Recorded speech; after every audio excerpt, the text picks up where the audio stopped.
নীরবতা। পৃথিবীতে কমিউনিকেশনের যত ভাষা আছে, সব ভাষার উপরে হলো নীরবতার ভাষা।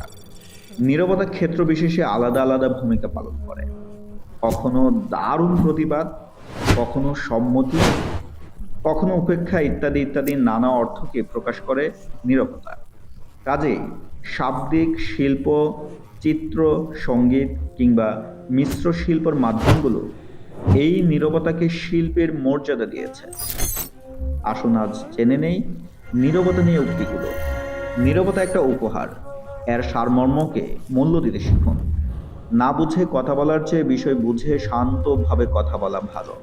কখনো কখনো নীরবতাকে কথা বলতে দেওয়া ভালো। যখন কষ্টটা সীমা ছাড়িয়ে যায়, তখন মানুষ কাঁদে না, চুপ করে যায়। নীরবতা মুখ থেকে নয়, মন থেকে প্রয়োজন। যে কলসি অর্ধেক পূর্ণ, তাতে বেশি আওয়াজ হয়। যাকে আমরা বলি খালি কলসি বাজে বেশি। কিন্তু যে কলসি সম্পূর্ণ থাকে, তা কিন্তু আওয়াজ হয় না। চুপ থাকতে শিখুন। দেখবেন যে আপনার সাথে একদিন খারাপ ব্যবহার করেছে, সেও একদিন আপনার পায়ে এসে পড়বে। নীরবতা হলো প্রকৃত জ্ঞানের সেরা উত্তর। নীরবতা হলো মহান শিক্ষক, এবং এর পাঠ শিখতে হলে অবশ্যই আপনাকে এর প্রতি মনোযোগী হতে হবে। তুমি যদি সঠিক হও, তাহলে তা প্রমাণ করার চেষ্টা করো না।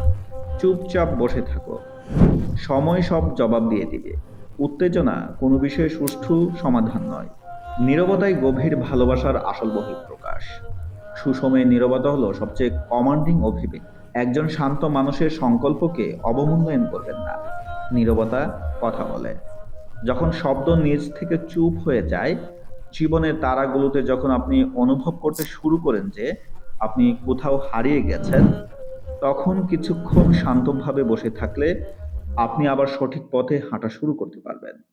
কথা বলার জন্য যে শক্তি আর যোগ্যতা প্রয়োজন, চুপ থাকার জন্য তার চেয়ে শক্তি ও অনেক বেশি যোগ্যতার প্রয়োজন হয়।